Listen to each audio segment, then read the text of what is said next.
Hey everybody, it's Jade. Welcome back to my channel. If you're new here, welcome to my channel. Today, I was looking back at my old videos, specifically my first one, and just to kind of look and see what kind of ideas I could get from what I said that I was going to talk about. Obviously, I'm talking a lot about Jesus, because Jesus is just awesome.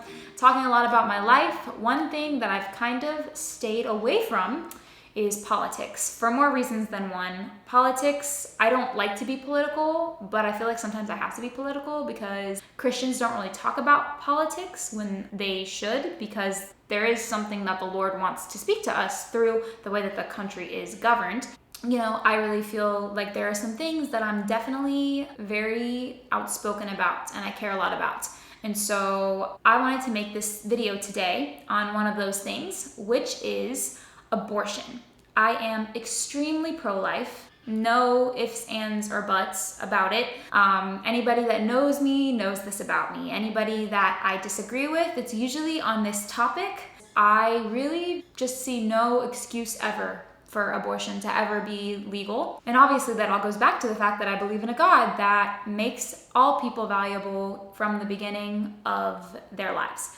In Genesis 1:27, it says that we're made in God's image. We're not born God's image, we're made as we're being made in the womb.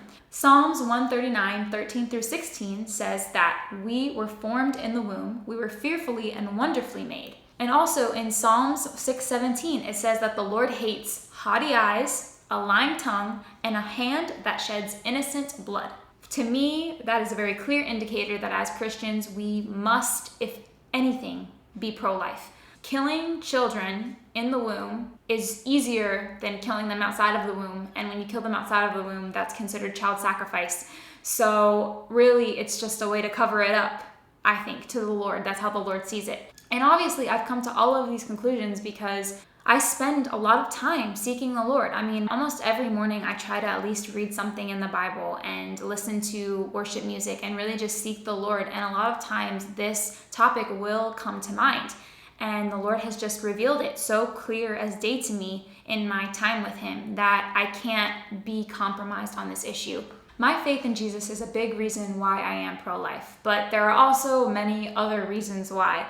I mean, I guess you could call them scientific reasons. The fact that a baby has its own DNA from the minute that it's conceived. I'm actually starting to read some books on childbirth just because it fascinates me so much. And I found out that within 3 weeks, a baby already has the 3 main parts of its brain starting to form. And, you know, all of these parts are very, very important when it comes to, you know, their senses, how they feel pain.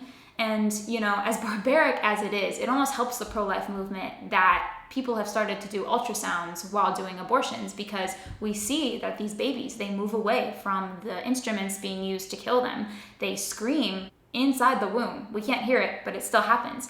And so there are just a lot of reasons. I could talk all day about why I'm pro-life. Something else that I really think is important for me to share in these videos, a lot of pro-life people get the same arguments, a lot of the same slogans, the feminist mantras that people say to us to try and convince us that killing a baby is a woman's right.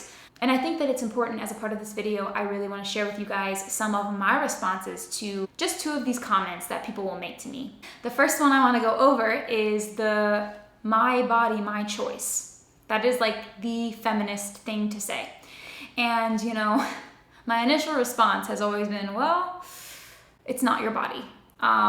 That is scientifically proven. Everybody knows that now. You know, it's scientific fact that a baby is, like I said, it has its own DNA from the minute it's conceived. It is not your body. And just because it is using your body to grow and to develop, it's almost like how a flower uses the soil to grow. It needs the nutrients. It needs the support from what your body has to offer. And your body has to offer so many amazing things to this little baby to make it healthy and to make them be able to survive in the world. So to say it's your body is just incorrect in so many ways. And also another thing about the "my body, my choice" comment is that a baby is never a choice. I don't think anybody ever chooses to have a baby. You try to have a baby, and how do you try? You have sex. So sex is the choice that you make. And with every choice, just like the choice to eat a piece of cake, there is the consequence. If you don't work out, you don't take care of your body, that piece of cake will make you fat. If you're not doing what you're supposed to do when it comes to sexual intercourse, whether that be premarital sex or in general, the reason abstinence is so effective is because it's abstinence. You're not having sex. There's no way. There's no way for a condom to break. There's no way for a birth control pill to not work. If you're not following, what has been established with how you're supposed to prevent yourself from getting pregnant, there's always the possibility. So the baby is the consequence of the choice that you made most of the time. Again, that's because, like I'll talk about later, there are instances of rape, but most of the time, over 99% of the time, I would say that it was your choice to have consensual sex. So if you're gonna do that, you have to realize that there are consequences. So to blame a baby for something that you chose to do is wrong, which I'm gonna cover now a little bit more. The other thing that I wanna talk about is when people ask you, well, what if a girl is raped? Should she be allowed to have an abortion? A lot of people will answer by saying, rape is really only less than 2%, less than 1%, I think, possibly, of the people that get abortions. And so you're using one instance to justify a whole 100% of abortions, 300,000 plus abortions that happen a year. And this is true. This is like a very good argument to use for this. But as much as this is true, I think sometimes it can be a bad way to argue, because most of the time when people are saying this, they're saying it because they want to make a point that you're being the most inconsiderate person if you're telling me that you're gonna force a woman who has been raped to have a baby. I like to answer people by saying this. Rape is an abomination. Everybody, I think, in the world would agree that rape is wrong. The Lord thinks it's an abomination.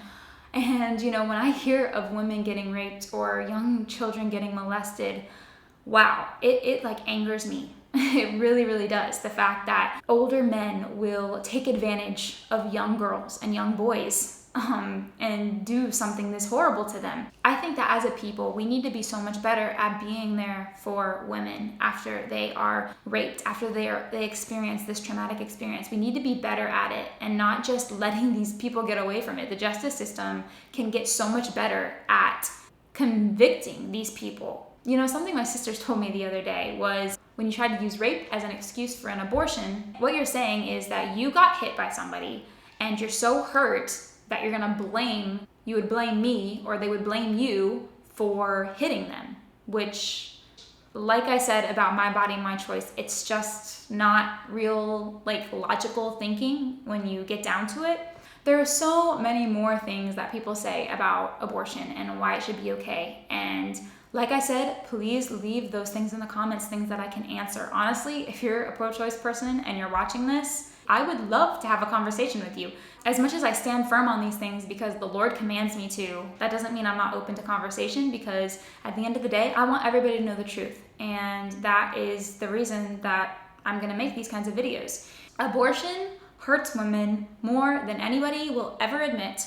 Childbirth is just one of the most amazing, amazing things that a woman gets to go through. And no man can ever take that away from a woman. A woman always gets to experience that. It's such a beautiful thing that we get to go through. And the fact that the culture is making it seem like this terrible thing, and that children are the enemy to women, when women were literally created to make children.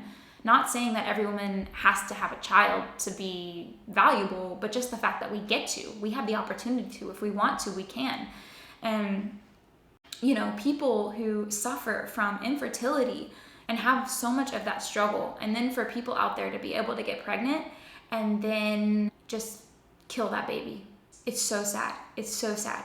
We just need to stop looking at it that way. We need to realize that there is a better way. There is another thing that we can do. Children are not the problem. If a baby were given a way to talk to you in the womb and you were to ask them, hey, would you be okay if I killed you?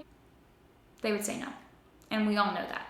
Okay, that's it for this video. Follow me on Instagram. My username is Jade_Carrero. I'm also on Facebook. I'll also be putting this video up on Rumble, so if you have Rumble, go ahead and check it out on there. Thank you guys so much for watching this. Like, comment, subscribe, and I'll see you in the next video. Peace.